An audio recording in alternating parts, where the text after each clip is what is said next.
ፌዴራል ፖሊስን ማመስገን ይጠበቅብናል። ሰሞኑን እነዚህ ምድር ጠበበችን የሚሉ የማይያዙ የማይከሰሱ የመሰላቸው የተለያዩ አካላት ላይ በመጣበቅ ሀገርን ሲመጠምጡ የነበሩ አካላትን እየያዘ እያስገባልን ነው። እንግዲህ ሀገራችን ላይ መረጃ ማሰባሰብ ወደ ማስረጃ መቀየር በጣም አስቸጋሪ ነው። ለምሳሌ በመንግስት መስሪያ ቤቶች በየትኛውም ሴክተር ላይ ያለ ሰራተኞች እውቅና ምንም አይነት ሌብነት ሊካሄድ አይችልም። ትናንሽ ሰራተኞች ራሳቸው ኢንፎርሜሽኑን ያውቁታል። የተደረገውን የተሰረቀውን ነገሮች ያውቃሉ። በየመስሪያ ቤቱ ብትሄዱ ነገር ግን ፍራቻ እየገደሏቸው ፍራቻ ይሄንን ማስረጃ ይዞ እንደዚህ እያደረጉ ነው ብሎ ለህግ አካላት በእርግጥ የህግ አካላትን ብዙ ጊዜ አይታመኑም። ነገር ግን ታመኑም አልታመኑም የድርሻህን የዜግነትን መወጣት ያባት ነው። ማንም አይመጣም። ፍራቻው ልነግራችሁ አልችልም። በግል ሴክተሩ ተበልተው ብራቸውን ተበልተው እባካችሁ ኑና መስክሩ እንኳን ሲባሉ ምስክሩን ተውት፣ የተበሉትን ማስረጃችሁን አንጡና ስጡን ሲባሉ እንኳን ፍቃደኞች አይደሉም። በህግ ላይ ያላቸው ኮንፊደንስ በጣም የወረደ ስለሆነ ነውና ይሄን ለመስበርም እንዲመች ፌዴራል ፖሊስ እነዚህ መረጃዎች አሰባስበህ ወደ ማስረጃ ቀይረህ እነዚህ ኮሎሌ ሲሉ የነበሩ ከተማችን ላይ ለያዥ ለገናዝ ያስቸገሩ ሰዎችን ይዘህ ወደ ህግ ማቅረብህ እናመሰግናለን ያስበላል። እንግዲህ የኛ ሀገር ሌብነት ክፋቱ ነግራችኋችን ምን እንደበደላቸው እኮ ግርም ነው። እንግዲህ ሀገር ከፍተኛውን ወጪ የምታወጣው በግዢ ነው። በውጭ ሀገር ግዢዎች ናቸው።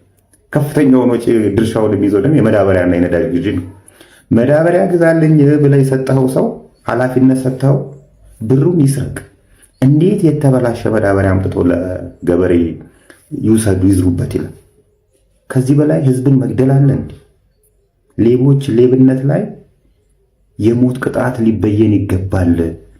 ፓርላማው ይህንን ሊያጸድቅ ይገባል፣ ተግባራዊም ላደርግ ይገባል ምለው ለዚህ እንዲህ ተጨካክለናል ነው የምላችሁ።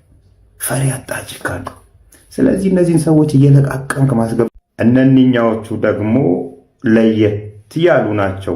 እነ ኑሞንዶ ትሬዲንግ ፒኤልሲን እና መሰሎቻቸውን ልናይ ተገናኘን። እንልካችኋለን ናቸው። ለየት ባለ መንገድ ነው የሚልኩን። ብዙዎቻችን በማናቀው ወይም ደግሞ ሰምተነው ባላወቅነው መንገድ ነው የሚልኩን። እንደዚህ ነው እንልካችኋለን የሚሉን። እንግዲህ አዲስ አበባ ላይ የተለያዩ ኤግዚቢሽን እና ባዛሮች ይዘጋጃሉ። በተለይ የገና ኤግዚቢሽን አለ፣ የአዲስ ዓመት ኤግዚቢሽን አለ። እዛ ላይ እንዲህ የሚል ማስታወቂያ ተሰሙ ይሆናል። ከተለያዩ ሀገራት የተወጣጡ አቅራቢዎች የሚል ምን ማለት ነው ይሄ? እዛ ኤግዚቢሽን ላይ እንዲሳተፉ ከተለያዩ ሀገራት አቅራቢዎች ተጋብዘዋል ማለት ነው። በተቃራኒው ኢትዮጵያም ትጋበዛለች። በተለይ የምትጋበዘው የቡናና ጥራጥሬ ኤግዚቢሽን ላይ ትሳተፋለች። በተረፈ የችጋር ኤግዚቢሽን ላይም ትሳተፋለች። የተለያዩ ኤንጂኦዎች ሀገር ውስጥ አሉ አይደል? ለለጋሾቻቸው ኢትዮጵያ ውስጥ ይኸው እነዚህን ሰዎች አብርቼ የኢትዮጵያ ብሔር ብሔረሰቦችን ይኸው አጥግቤ አብልቼ አስተምሬ ምናምን የሚሉትን ነገሮች ለነዛ ለለጋሾች ማሳየት ይኖርባቸዋል። በዛ ላይ ደግሞ አንዳንድ ሰዎችንም ለማሰልጠን በዛውም የተሻለ ገንዘብ ፈንድ እንዲያረጓቸው ኤግዚቢሽን ያዘጋጃሉ። በዚህ ላይ ሀገር እንደ ሀገር ልትጋበዝ ትችላለች፣ ወይም ደግሞ እዚህ ሀገር ያሉ መሰሎቻቸው ሊጋበዙ ይችላሉ። የጥራጥሬውም ላይ የቡናውም ላይ ወይም ደግሞ የችጋሩም ላይ ማለት ነው። እንግዲህ እነ ኑሞንዶ በእንደዚህ አይነት ሁኔታ ነው ወደ ውጭ ሀገር የሚልኩ። እዛ የሚጋበዙ ሀገር ላይ ሰራተኞቻችን ናቸው ብለው ነው እነዚህን ወደ ውጭ ሀገር የሚልኩልን።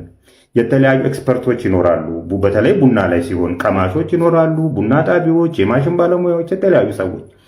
እነዛን ሰራተኞች አይደለም ይዘው ወደዛ የሚሄዱት፣ ሌላ ሰው ወደ ውጭ ይዘናችሁ እንሄዳለን በሚል እነዛን ሰዎች የተለያዩ መታወቂያዎች ይሰጧቸዋል። ኤክስፐርቶች ናቸው፣ የቡና ጣቢያዎች ናቸው፣ ማሽን ኤክስፐርቲዝ ናቸው፣ ወይም ደግሞ የረዳናቸው ናቸው፣ ስልጠና ሊያገኙ ነው ብለው ነው ኢትዮጵያውያንን ብር እየተቀበሉ ገና ባልተሳተፉበትና ባልተጋበዙበት ኤግዚቢሽን ላይ ጭምር እልካችኋለን ብለው ድራሻቸው የጠፋው።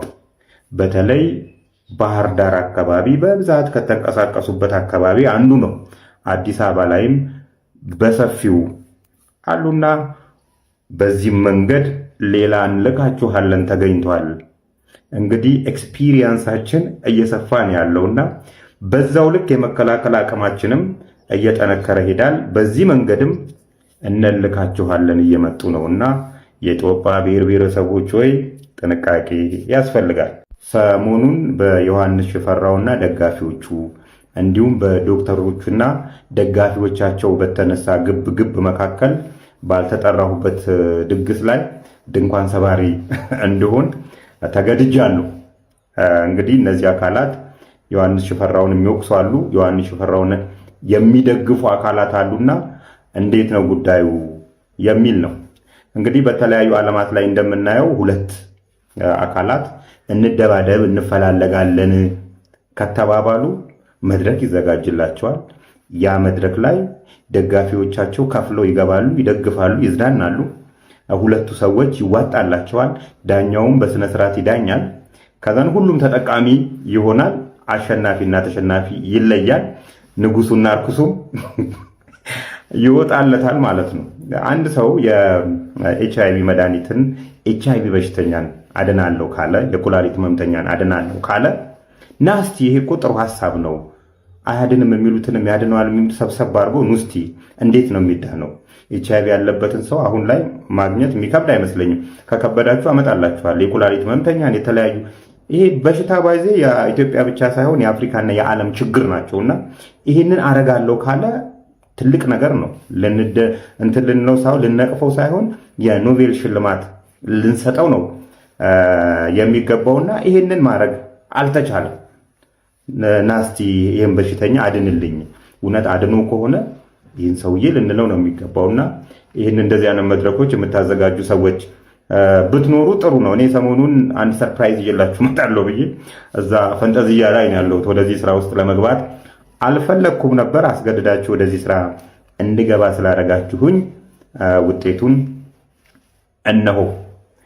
እንግዲህ ዮሐንስ ሽፈራው እንደሚለው ከሰዎች ላይ ገንዘብ አልተቀበልኩም፣ የተከፈቱ የባንክም ሆነ የተለያዩ አካውንቶች የኔ አይደሉም ነው የሚለው። እነዚህ አካውንቶች ሁለት አካውንቶች ናቸው። አንደኛው 2 ቴሌ ብር አግኝቻለሁ።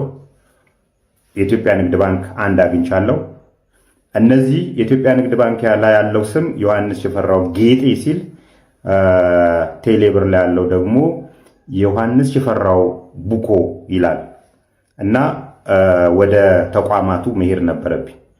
ወደዛ ተቋማት ኢትዮጵያ ንግድ ባንክ ላይ ድሮም አንድ አይነት ስም ያላቸው አካውንቶች የተለያየ የኔ አካውንቶች ለምሳሌ አንድ ላይ ተሰብስበዋል። ገንዘባቸውም እንጂ ተሰብስበዋል። አንድ ላይ ተሰብስበው በአንዱን ስታገኘው ሁሉንም ታገኛቸዋል። ዮሐንስ ሽፈራውም ያወጣቸው አካውንቶች አንድ ላይ ተሰብስበዋል እና ስታወጣ የኢትዮጵያ ንግድ ባንክን ይህንን አካውንት ስታወጣ ራስን ያወጣው በራስህ ፎቶ በራስህ ፊርማ ያወጣቸው ያንተ መሆኑ ተረጋግጧል። ይህን የምታዳምጡትን ሰውዬ እናዳምጠው። ቆይ ለ20 ሰከንድ። ጆኒ ሰላም ዋልክ? እግዚአብሔር ይመስገን ሰላም ነው አለን። ጆኒ ረጆኔ በክርስቶስ በጣም ተቸግሬያለሁ። አርብ ቀጥሬ ነበር ዝም አልከኝ። አረ በክርስቶስ አረ በአማኑኤል አረ በዛሬ በስላሴዎች እያለሁ እውነት በጣም ነው የተቸገርኩት ከምነግር በላይ። ይህን እንግዲህ የምትሰሙት ሰውዬ በዚህ አካውንትን ያስገባልህ ብሩንና ሕክምና አላገኘውም አልሰጠኝም ተብለሃል። ብሩ መልስለት ወይንም ደግሞ አድነዋለሁ ብለሃል። የምታድነውን ነገር አድነው። ሁለተኛው ቴሌብር ነው። ቴሌብር ላይም የወጡት ሁለቱም አካውንቶች በአንተ ስም ራስ ያወጣቸው ናቸው። ስለዚህ የተለያዩ ብሮች ደግሞ በቴሌብር ገብቶልሃል። አካውንትን የማታውቀው ብርህን የማታውቀው ከሆነ ቼክ ማድረግ ነው አባቴ። ስለዚህ እንደዚህ አርገሃል ስንልህ ደግሞ ማስረጃ ይዘን ነውና እንዳረክ እናረጋግጣለሃለን። በሱ ወገን ሆናችሁም የሚጨፍሩ ሰዎች ትንሽ ሰከን ብትሉ ጥሩ ነው። እንግዲህ ኢትዮጵያ ውስጥ ንግድ ፍቃድ ሲወጣ የተለያዩ የሙያ ፍቃዶች ይወጣሉ። የሙያ ፍቃድ የሚያስፈልጋቸው ንግድ ፍቃዶች አሉ። ንግድ ፍቃድን ከማውጣታችሁ በፊት ማለት ነው። ሐኪም ቤት ለመክፈት ከፈለኩ መጀመሪያ የሙያ ፍቃድ ማግኘት አለብኝ ከተለያዩ አካላት ላይ ከሚመለከታቸው አካላት ላይ። ከዛ በኋላ ንግድ ፍቃድ የሚወጣል። ያንተ የሙያ ፍቃድ የሚሰጡ አካላት በባህል መድኃኒት ላይ ለሱ ጭራሽ አልሰጠነውም የሚል መልስም ሰጥተዋልና ቻው።